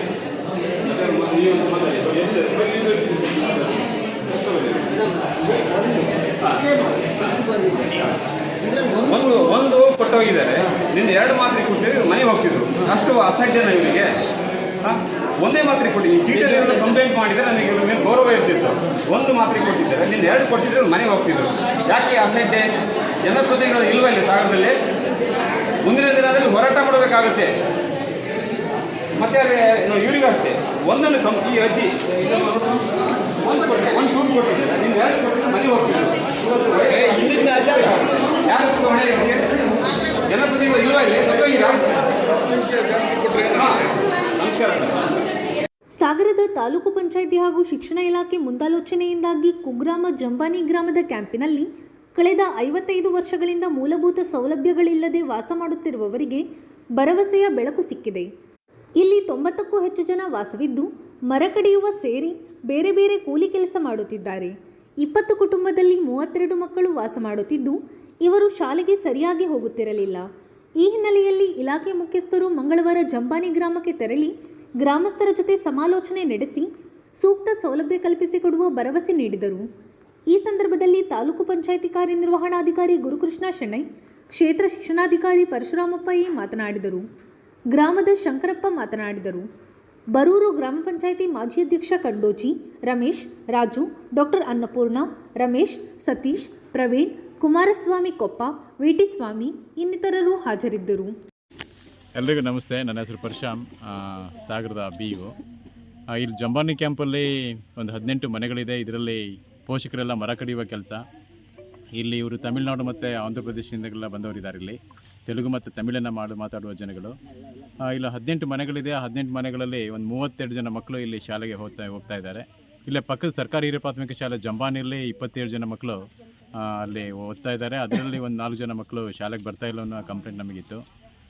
ಜೊತೆಗೆ ಇಲ್ಲಿ ಒಂದಿಷ್ಟು ಸಾಮಾಜಿಕವಾಗಿ ಒಂದಿಷ್ಟು ಅರಿವನ್ನು ಉಂಟು ಮಾಡುವ ಕೆಲಸವನ್ನು ಮಾಡಬೇಕಿತ್ತು ನಾವು ಎಲ್ಲ ಡಿಪಾರ್ಟ್ಮೆಂಟ್ಗಳ ಸಮನ್ವಯದೊಂದಿಗೆ. ಈ ಕಾರಣಕ್ಕಾಗಿ ನಾನು ಇವತ್ತು ತಾಲೂಕು ಪಂಚಾಯತಿ ಕಾರ್ಯನಿರ್ವಹಣಾಧಿಕಾರಿಗಳು ಮತ್ತು ಇಲಾಖೆ ಏನು ಹಿರಿಯ ಅಧಿಕಾರಿಗಳಿದ್ದಾರೆ ಅವರ ಜೊತೆಗೆ ನಾವು ಇಲ್ಲಿ ಇವತ್ತು ಬಂದ್ವಿ. ಒಂದು ಒಳ್ಳೆಯ ಒಂದು ಅರಿವನ್ನು ಮೂಡಿಸುವಂಥ ಪ್ರಯತ್ನಗಳನ್ನು ನಾವು ಮಾಡಿದ್ವಿ. ಇಲ್ಲಿ ನಮ್ಮಲ್ಲಿ ಇಲ್ಲೇ ಇಲ್ಲೊಂದು ಖಾಸಗಿ ಶಾಲೆ ಇದೆ, ಅಲ್ಲಿ ತ್ಯಾಗರ್ತಿಯಲ್ಲಿ ಅಲ್ಲಿ 4 ಜನ ಮಕ್ಕಳು 9ನೇ ತರಗತಿಯಲ್ಲಿ ಓದ್ತಾ ಇರುವಂಥವ್ರು. ಪರಶುರಾಮು, ಸಂತೋಷು ಮತ್ತು ರೋಜಾ, ನಾಗಮ್ಮ ಅನ್ನೋರು. ಅವರ ಮನೆಗಳನ್ನು ಭೇಟಿ ಮಾಡಿದ್ವಿ. ಜೊತೆಗೆ ಎಲ್ಲ ಮನೆಗಳಿಗೆ ಒಂದು ಸತಿ ನಾವು ಹೋಗಿ ನೋಡಿದ್ವಿ. ಅಲ್ಲಿನ ವ್ಯವಸ್ಥೆಯನ್ನು ನೋಡಿದ್ವಿ. ಅವರ ಅಹವಾಲುಗಳು, ಅವರ ಗ್ರೀವೆನ್ಸಸ್ ಏನಿತ್ತು ಅವೆಲ್ಲ ಕೇಳಿದ್ವಿ.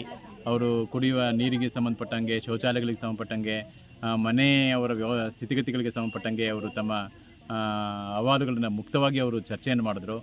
ಖಂಡಿತ ಇಲ್ಲೊಂದಿಷ್ಟು ಗಮನವನ್ನು ನಾವು ಕೊಡಬೇಕಿದೆ. ಮುಖ್ಯವಾಗಿ ನಾವು ಬಾಲ್ಯ ವಿವಾಹ ಮತ್ತು ಪೋಕ್ಸೋ ಕಾಯ್ದೆ ಏನಿದೆಯೋ ಇಂಥ ಕೇರಿಗಳಲ್ಲಿ, ಇಂಥ ಒಂದು ಕ್ಯಾಂಪ್ಗಳಲ್ಲಿ ಹೆಚ್ಚಿನ ಜಾಗೃತಿಯನ್ನು ಮೂಡಿಸಬೇಕಾಗಿರೋಂಥ ನಮ್ಮ ಜವಾಬ್ದಾರಿ. ಈ ದಿಸೆಯಲ್ಲಿ ಎಲ್ಲ ಈ ಕ್ಯಾಂಪಿನಲ್ಲಿ ಈ ಹಗಲು ಹೊತ್ತು ಅವರು ಹಿರಿಯವರೆಲ್ಲ ಏನು ಮರ ಕಟ್ಟಲಿಕ್ಕೆ ಅವರು ಕೂಲಿಗೆ ಹೋಗಿದ್ದಾರೆ. ಈ ಕ್ಯಾಂಪಲ್ಲಿರ್ತಕ್ಕಂಥ ಎಲ್ಲ ಮಹಿಳೆಯರು ಮತ್ತು ಏನು ಪುರುಷರೇನಿದ್ದಾರೋ ಅವ್ರನ್ನೆಲ್ಲ ಒಂದು ಕಡೆ ಸೇರಿಸಿ ನಾವು ಅವರಿಗೆ ಮಕ್ಕಳನ್ನು ಶಾಲೆಗೆ ಸೇರಿಸೋದು ಎಷ್ಟು ಇಂಪಾರ್ಟೆಂಟ್ ಇದೆ, ಶಿಕ್ಷಣದ ಮಹತ್ವ ಏನು, ನಾವು ಯಾಕೆ ಈ ಕೆಲಸವನ್ನು ಮಾಡಬೇಕು ಅನ್ನೋದರ ಕುರಿತಾಗಿ ಅವರಿಗೆ ಅರಿವನ್ನು ಮೂಡಿಸುವಂಥ ಕೆಲಸವನ್ನು ಮಾಡಿದ್ವಿ. ಮತ್ತು ಬಾಲ್ಯ ಮತ್ತು ಪೋಕ್ಸೋ ಕಾಯ್ದೆ ಅಡಿಯಲ್ಲಿ ನಾವೇನೊಂದು ಪ್ರತಿಜ್ಞಾವಿಧಿ ಇದೆ, ನಾವೆಲ್ಲರೂ ನಮ್ಮ ಡಿಪಾರ್ಟ್ಮೆಂಟಿನ ಎಲ್ಲ ನಮ್ಮ ಸ್ನೇಹಿತರು ಜೊತೆಗೆ ಈ ಊರಿನ ಈ ಕೇರಿಯ ಎಲ್ಲ ಮಹಿಳೆಯರು ಮತ್ತು ಪುರುಷರನ್ನ ಸೇರಿಕೊಂಡು ಒಂದು ಪ್ರತಿಜ್ಞಾವಿಧಿಯನ್ನು ನಾವು ಸ್ವೀಕಾರ ಮಾಡಿದ್ವಿ. ಮುಂದಿನ ದಿನಗಳಲ್ಲಿ ಯಾವುದೇ ಕಾರಣಕ್ಕೂ ಮಕ್ಕಳನ್ನು ಮನೆಯಲ್ಲಿ ಇಟ್ಕೊಳ್ದೇ ಅವರು ಶಾಲೆಗಳಿಗೆ ಖಂಡಿತ ಕಳಿಸಬೇಕು ಅನ್ನುವ ನಿಟ್ಟಿನಲ್ಲಿ ಅವರ ಮನವೊಲಿಸುವಂಥ ಎಲ್ಲ ಪ್ರಯತ್ನಗಳನ್ನು ನಾವು ಮಾಡಿದ್ವಿ. ಅವರು ಸಕಾರಾತ್ಮಕವಾಗಿ ಸ್ಪಂದಿಸಿದ್ದಾರೆ. ಈ ದಿಸೆಯಲ್ಲಿ ನಮ್ಮ ಕೆಲಸಗಳು ಇನ್ನೂ ಆಗಬೇಕಾಗಿದೆ ಅನ್ನುವ ಮಾತುಗಳನ್ನು ಹೇಳ್ತಾ ಸಾರ್ವಜನಿಕವಾಗಿ ನಾವು ಇದನ್ನು ಹೆಚ್ಚು ಪ್ರಚುರಪಡಿಸುವಂತಹ ನಮ್ಮ ತಾಲೂಕು ಮತ್ತು ನಮ್ಮ ಜಿಲ್ಲೆ, ನಮ್ಮ ರಾಜ್ಯವನ್ನು ಬಾಲ್ಯ ವಿವಾಹ ಮುಕ್ತ, ಪೋಕ್ಸೋ ಪ್ರಕರಣ ಮುಕ್ತ ಸ್ಥಳಗಳನ್ನಾಗಿ ನಾವು ಮಾಡಬೇಕಾಗಿರುವಂಥದ್ದು ನಮ್ಮೆಲ್ಲರ. ನನ್ನ ಹೆಸರು ಗುರುಕೃಷ್ಣ ಶೆಣೈ ಅಂತ, ಕಾರ್ಯನಿರ್ವಾಹಕ ಅಧಿಕಾರಿ, ತಾಲೂಕು ಪಂಚಾಯತ್ ಸಾಗರ. ಇವತ್ತಿನ ದಿವಸ ನಾವು ಇಲ್ಲಿ ಬರೂರು ಗ್ರಾಮ ಪಂಚಾಯತ್ ಜಂಬಾನಿ ಕ್ಯಾಂಪ್ಗೆ ನಾನು ಮತ್ತು ಪರಶುರಾಮ್ ಸರ್ BO ಸಾಗರ ತಾಲೂಕು ಅವ್ರ ಜೊತೆಗೂಡಿ ಬಂದಿದ್ದೀವಿ. ಈ ಕ್ಯಾಂಪಿನಲ್ಲಿ ನೋಡಿದಾಗ ಸುಮಾರು 18 ಮನೆಗಳಿದ್ದಾವೆ. ವಿಚಾರಿಸಿದಾಗ 32 ಜನ ಮಕ್ಕಳು 1ರಿಂದ 10ನೇ ತರಗತಿ ಓದೋ ಮಕ್ಕಳಿದ್ದಾರೆ. ಅದರಲ್ಲಿ 4 ಜನ ಮಕ್ಕಳು ಶಾಲೆ ಬಿಟ್ಟವರಿದ್ದಾರೆ ಅಂತ ವಿಚಾರ ತಿಳಿತು. ಆವಾಗ ಅವರಿಗೂ ಸಹ ಒಂದು ನಮ್ಮ BO ಸರು ನಾವು ಸೇರಿ ಅವರಿಗೆ ಶಾಲೆಗೆ ಮತ್ತೆ ಮರಳಲಿಕ್ಕೆ ಒಂದು ವ್ಯವಸ್ಥೆಯನ್ನು ಮಾಡ್ತಾ ಇದ್ದೇವೆ. ಹಾಗೆ ಈಗ ಒಂದು ಬಾಲ್ಯ ವಿವಾಹ ಮತ್ತು ಪೋಸ್ಕೋ ಕಾಯ್ದೆಯಡಿ ಏನು ಜನರಿಗೆ ಮಾಹಿತಿ ಕೊಡಬೇಕು ಅದನ್ನು ಕೂಡ ನಾವು ಈ ಮೂಲಕ ಇಲ್ಲಿ ಕೊಡಲಿಕ್ಕೆ ಬಂದಿದ್ದೇವೆ. ಯಾವುದೇ ಸಂದರ್ಭದಲ್ಲಿ 18 ವರ್ಷದ ಒಳಗಿನ ಹೆಣ್ಣು ಮಗು ಅಥವಾ 21 ವರ್ಷದ ಒಳಗಿನ ಗಂಡು ಮಗು ಮದುವೆ ಆಗೋದು ಕಾನೂನು ಬಾಹಿರವಾಗಿರುತ್ತದೆ. ಅದನ್ನು ಸಹ ಈ ಭಾಗದ ಜನರಿಗೆ ಒಂದು ಮಾಹಿತಿಯನ್ನು ನೀಡೋದು, ಹಾಗೆ ಮುಂದೆ ಈ ಥರದ ಒಂದು ಯಾವುದೇ ಇದು ಇಲ್ಲಿ ನಡಿಬಾರ್ದು ಅಂತ ಹೇಳ್ತಾ ಎಲ್ಲರೂ ಕೂಡ ಮಕ್ಕಳು ಶಾಲೆಯನ್ನು ಬಿಡಬಾರ್ದು. ಹೇಳಿ ಏನೇನಿದೆ ಅಂತೇಳಿ. ಆಮೇಲೆ ಮನೆ ಬೇಕು, ಶೌಚಾಲಯ ಬೇಕು, ಆಧಾರ್ ಕಾರ್ಡ್ ಬೇಕು. ಸುಮಾರು 45 ಜನ ಇದು ವೋಟ್ ಕಾರ್ಡ್ ಬೇಕು. ಎಷ್ಟು ಜನ ಮಕ್ಕಳು ನಿನಗೆ? ನನಗೆ 7 ಜನ ಇತ್ತು, ಒಬ್ಬ ತಿರೋಗ್ಬಿಟ್ಟ. 6 ಜನಕ್ಕೆ ಎಷ್ಟು ಜನ ಮಕ್ಕಳು? ಒಟ್ಟು ಎಷ್ಟು ಜನ ಮಕ್ಕಳು? ಒಟ್ಟು ನಾವು 38 ಮನೆ 38 ಜನ ಇದ್ವಿ ನಿಮ್ಮ ಕುಟುಂಬದಾಗೆ. ಮಕ್ಕಳು ಬಿಟ್ಟೆ ಮಕ್ಕಳು ಬಿಟ್ಟೆ ಮಕ್ಕಳು ಸೇರಿ ಒಟ್ಟು ಎಷ್ಟು ಜನ ಇದ್ದಾರೆ ಮನೇಲಿ? 42 ಜನ. ಒಂದೇ ಮನೇಲಿ? ಒಂದೇ ಮನೇಲಿ ಇದ್ದೀರಾ? ಮನೆ ಕೊಟ್ಟಿಲ್ಲ ಸರ್ ನಮಗೆ. ಹೌದಾ? ನಮ್ಮ ಮಕ್ಕಳಿಗೆ ಒಬ್ಬರಿಗೂ ಮನೆ ಕೊಟ್ಟಿಲ್ಲ. ಒಂದೇ ಮನೇಲಿ 45 ಜನ ಇದ್ದೀರಿ? ಮನೆ ಕೆಳಕ್ಕೆ ಹೋಗಿದ್ದೆ, ಕೊಡ್ತೀವಿ ಅಂದ್ರು. ಬಂದು ಮನೆ ಬಿದ್ದಿತ್ತು ಸರ್. ಅದು ನಾವೇ ಮನೆ ಗಳ ಕಡ್ದು ಮುಚ್ಚಿದ್ವಿ. ಯಾರು ಬಂದು ನೋಡ್ರಿ ಅಂದ್ರೆ ಒಬ್ರು ಬಂದಿಲ್ಲ, ಕಂದಾಯ ಮಾತ್ರ ಕಟ್ಟಕ್ಕೆ ಬರ್ತಾರೆ. ಶಾಲೆ ಹೋಗ್ತಿದಾರ ಮಕ್ಕಳು? ನಮ್ಮ 7 ಜನ. ಎಷ್ಟು ಜನ ಶಾಲೆ ಬಿಟ್ಟಿದ್ದಾರೆ? ಎಷ್ಟು ಜನ ಶಾಲೆ ಬಿಟ್ಟಿದ್ದಾರೆ? 10 ವರ್ಷಕ್ಕೂ ಹೆಚ್ಚು ಕಾಲ ಕ್ರೀಡಾಂಗಣದಲ್ಲಿ ಉತ್ತಮ ಕೆಲಸ ಮಾಡಿದ ತೃಪ್ತಿ ಇದೆ. ಕ್ರೀಡಾಂಗಣದ ಸರ್ವಾಂಗೀಣ ಅಭಿವೃದ್ಧಿಗೆ ಶಕ್ತಿ ಮೀರಿ ಪ್ರಯತ್ನ ನಡೆಸಿದ್ದೇನೆ ಎಂದು ನಿವೃತ್ತ ಯುವಜನ ಸೇವಾ ಕ್ರೀಡಾಧಿಕಾರಿ HG ಸುಬ್ರಹ್ಮಣ್ಯ ಭಟ್ ತಿಳಿಸಿದರು. ಸಾಗರದ ಗೋಪಾಲಗೌಡ ಕ್ರೀಡಾಂಗಣದಲ್ಲಿ ಸೋಮವಾರ ತಾಲೂಕು ಕ್ರೀಡಾಂಗಣ ಸಮಿತಿ ವತಿಯಿಂದ ನಿವೃತ್ತಿಯಾದ ಹಿನ್ನೆಲೆಯಲ್ಲಿ ನೀಡಲಾದ ಅಭಿನಂದನೆ ಸ್ವೀಕರಿಸಿ ಅವರು ಮಾತನಾಡುತ್ತಿದ್ದರು. ಕ್ರೀಡಾಪಟು ನಾಗೇಂದ್ರ ಕುಮಟ ಮಾತನಾಡಿದರು. ಕ್ರೀಡಾಂಗಣ ಸಮಿತಿಯ ಸುರೇಶ್ ಬಾಬು, ಗೌತಮ್, ಡಿ ದಿನೇಶ್, ಜಯಂತ್ ಇನ್ನಿತರರು ಹಾಜರಿದ್ದರು. ಆಮೇಲೆ ಒಂದು ನೀವೆಲ್ಲರೂ ಕೂಡ ಎಲ್ಲ ಇವರು ಈಗ 20 ಅಂತ ಹೋದ ವರ್ಷ ಮಾಡಿದ್ರು. ಅದಕ್ಕಿಂತ ಮುಂಚೆ ನಿಮ್ಮೆಲ್ಲರ ಕಾಂಟ್ಯಾಕ್ಟು ಇತ್ತು. ನಿಮ್ಮೆಲ್ಲರ ಸಹಕಾರ ಇದೆಯಲ್ಲ, ಇದು ನನಗೆ ಇರಲಿಕ್ಕೆ ಒಂದು ಅವಕಾಶ ಮಾಡಿಕೊಡಿ. ಅಂದರೆ ಈ ನಿವೃತ್ತಿ ಆದ್ಮೇಲೂ ಕೂಡ ಈ 13 ವರ್ಷ 12 ವರ್ಷ ನಾನು ಒಂದು ಇಲ್ಲಿ ಸೇವೆ ಮಾಡಲಿಕ್ಕೆ ನನಗೆ ಪ್ರೇರಣೆ ಬರಬೇಕು ಅಂದರೆ ನಿಮ್ಮೆಲ್ಲರ ಒಂದು ಸಹಕಾರದಿಂದ ಮಾತ್ರ ಆಗಿರೋದು. ಅದಕ್ಕೆ ನಾನು ನಿಮ್ಮೆಲ್ಲರ ಸಹಕಾರಕ್ಕೆ ಋಣಿಯಾಗಿದ್ದೀನಿ. ಮತ್ತೊಂದು ವಿಷಯ ಏನಪ್ಪ ಅಂತಂದರೆ, ನಾನು ಕೆಲವು ಸರಿ ಹಾರ್ಶ್ ಆಗಿ ಅಂದರೆ ಈ ರೆವಿನ್ಯೂ ಕಲೆಕ್ಷನ್ ಬೇಕಾಗ್ಬೋದು ಸ್ವಲ್ಪ ಬೇಸರ ಬರುವಂತೆ ಮಾತಾಡಿತ್ತು ಆಡಿತ್ತು. ಅದಕ್ಕೆ ನಿಮ್ಮಲ್ಲಿ ನನಗೆ ಕ್ಷಮೆ ಇರಲಿ, ಅದನ್ನು ಹೊಟ್ಟೆಗೆ ಹಾಕೋದು. ನನ್ನಿಂದ ಏನಾದರೂ ಕೆಲವು ಮಾತುಗಳು ನಿಮ್ಮ ಮನಸ್ಸಿಗೆ ಏನಾದರೂ ಬೇಸರ ಆಗುವಂಥ ಮಾತುಗಳು ಆಗಿದ್ದರೆ ಅದನ್ನು ಹೊಟ್ಟೆಗೆ ಹಾಕ್ಕೊಂಡು ನನಗೊಂದು ವ್ಯವಸ್ಥೆ ಬಗ್ಗೆ ಯಾಕೆ ಆಮೇಲೆ ಇಲ್ಲಿ ಅದೇ ಕೆಲಸಗಾರರು ವ್ಯವಸ್ಥೆಯ ಭಾಗ ನಾವೇ ಅಲ್ಲ. ಕೆಲಸಗಾರರು ಜಯಂತ ಇರ್ಬೋದು, ಹಿಂದೆ ನನಗಿನ್ನೂ ಗಿರಿಯ, ಆಮೇಲೆ ಇವರು ನಮ್ಮ ಇಬ್ರು ನೌಕರರು ಕುಪ್ಪಮ್ಮ ಮತ್ತೆ ಬರ್ತಿದ್ದು ಅವ್ರದ್ದೆಲ್ಲ ನೆನಪಾಗ ಅವರೆಲ್ಲ ತುಂಬ ಕೆಲಸ ಮಾಡಿದ್ದಾರೆ ಪಾಪ. ಕುಪ್ಪಮ್ಮ ಅಂತೂ ರಾತ್ರಿ 9 ಗಂಟೆವರೆಗೆ ಇರಬೇಕು ಅಂದ್ರೆ 9 ಗಂಟೆವರೆಗೂ ಇದ್ದು ಹೋಗ್ಬೋದು. ಹಿರಿಯನೂ ಅಷ್ಟೇ, ಹಿರಿಯಗೆ ಹೇಳಿದ ಕೆಲಸ ಮಾಡ್ಕೊಳ್ಳುತ್ತೆ. ಸ್ವಲ್ಪ ಮುಂಗೋಪಿ ಆದರೂ ಕೂಡ ನಮ್ಮೊಂದು ಸ್ಟೇಡಿಯಂ ಬಗ್ಗೆ ಅವರಿಗೆ ಭಾರಿ ಅಭಿಮಾನ ಇತ್ತು. ಈಗಿದ್ದ ಇವರಿದ್ದಾರೆ, ಸಂದೀಪ ಇದ್ದಾರೆ, ಜಯಂತ ಇದ್ದಾರೆ, ಅಲ್ಲಿ ಇಂಡೋರ್ ಸ್ಟೇಡಿಯಂನಲ್ಲಿ ಮೇಡಮ್ ಅವರು ಇದ್ದಾರೆ, ಹಾಗೆ ರಜತ, ಅಲ್ಲಿ ವಿನಯ ಕುಮಾರ್ ಅಂತ ಈಜ್ಕೊಳದಲ್ಲಿ, ಹಾಗೆ ಹರೀಶ್ ಕೋಟೆ ಅಂತ ಬಿಟ್ಟು ಈಜ್ಕೊಳದಲ್ಲಿದ್ದಾರೆ. ಇವರೆಲ್ಲ ಇದೇನು ಆಡಳಿತ ವಿಚಾರದಲ್ಲಿ ಕೆಲವೊಂದು ಹಾರ್ಷಾಗಿ ನಾನು ಇವರಿಗೆಲ್ಲ ಮಾತಾಡಿರ್ಬೋದು, ಏನೋ ಕೆಲಸ ಆಗಬೇಕು ಅಂತಂದು ಬೈದಿರ್ಬೋದು. ನಾನು ಬೈದಿದ್ದವರಿಗೆ ಮನಸ್ಸಿಗೆ ಬೇಸರವನ್ನೂ ಆ ಟೈಮ್ನಲ್ಲಿ ಉಂಟಾಗಿರ್ಬೋದು, ಬಟ್ ಅನಿವಾರ್ಯವೂ ಆಗಿರುತ್ತೆ. ಹಾಗಾಗಿ ಅವರಲ್ಲಿ ಒಂದು ವಿನಂತಿ ನಂದು, ಏನಾದರೂ ಪ್ರಾಮಾಣಿಕತೆಯಿಂದ ಬೆಳೆಸ್ಕೊಂಡು ಹೋಗ್ರಿ, ಒಳ್ಳೆಯದಾಗಲಿ, ಚೆನ್ನಾಗಿ ನಡೀಲಿ ಅಂತ ನಾನು ಬಯಸ್ತೇನೆ. ಈ ಸ್ಟೇಡಿಯಮಿಗೆ ನಾನು ನಾಗೇಂದ್ರ ಕುಮಟ ಅಥವಾ ದೀಪಕ್ ಸಾಗರ್ ಪತ್ರಕರ್ತರು ಇವರು ಹಾಗೆ ಎಲ್ಲರಿಗೂ ಕೂಡ ಗೌತಮ್ ಇವೆಲ್ಲ ಇದ್ದೀರ, ಏನಾದರೂ ಮಾಡಿ ಇದನ್ನು ಆ ನೀರು ಬರದೇ ಇದ್ದಂಗೆ ವ್ಯವಸ್ಥೆ ಮಾಡಿದರೆ ನೀವು ತಾನೇ ಸ್ಟೇಡಿಯಂ. ಆ ಸಂದರ್ಭದಿಂದ ಯುವಜನ ಮೇಳಗಳಲ್ಲಿ ನನಗೆ ಮೊದಲು ಯುವಜನ ಮೇಳದ ಹುಚ್ಚು ಇತ್ತು. ನಾವು ಯುವಜನ ಮೇಳಗಳಲ್ಲಿ ನಾನು ಜಡ್ಜಿಯಾಗಿ ಕೂರ್ತಿದ್ದೆ. ಸುಮಾರು ರಾತ್ರಿ 2 ಗಂಟೆ ತನಕ ಕಂಟಿನ್ಯೂಸ್ ಆಗಿ 2 ದಿವಸ ಕೂತಿದ್ದು ಇದೆ. ಆ ಕಾರ್ಯಕ್ರಮವೆಲ್ಲ ಅತ್ಯಂತ ಸೊಗಸಾಗಿ ಮುಗಿಸಿ ಅವರ ಜವಾಬ್ದಾರಿಯನ್ನು ಪ್ರಾಮಾಣಿಕವಾಗಿ ನಿರ್ವಹಣೆಯನ್ನು ಮಾಡ್ತಾ ಇರ್ತಕ್ಕಂಥ ಮನುಷ್ಯ. ಅವರು ತುಂಬ ಭಾಳಷ್ಟು ವಿಚಾರಗಳು ಕೆಲವರಿಗೆ ಗೊತ್ತಿಲ್ಲ, ಭಾಳಷ್ಟು ಮಕ್ಕಳಿಗೆ ಓದಿಸಿದ್ದಾರೆ ಕೂಡ. ನಾನು ಒಬ್ಬ ಹುಡುಗನ ಬಗ್ಗೆ ನಾನು ಹಿಂಗೆ ತಲೆಬಿಸಿ ಮಾಡ್ಕೊಂಡು ಕೂತಿದ್ದೆ. ಸುಮಾರು 5,000 ರೂಪಾಯಿ ಬೇಕಾಗಿತ್ತು ಅವನಿಗೆ, ಡೊನೇಷನ್ ಹೋಗಿತ್ತು ಅಂತೇಳಿ. ಭಟ್ರು ಇಲ್ಲೇ ಕೂತಿದ್ರು. ಭಟ್ರೆ ಹಿಂಗಾಗ್ಬಿಡ್ತಲ್ರಿ, ಎಂತ ಮಾಡೋದ್ರಿ ಅಂತ. ಬಿಡ್ರಿ ಮಾತ್ರ ಓದಕ್ಕಲ್ಲೇನ್ರಿ, ನಾನು ಕೊಡ್ತೇನೆ ರೀ ಅಂದು. ನಾ ಕೂಡಲೇ ಹುಡುಗನ ಹತ್ರ ಕರ್ಕೊಂಡ್ಬಂದು ಭಟ್ರು ಕಾಲಿಗೆ ಬೆಳೆಸಿ ಹೇಳಿದ್ದಾರೆ.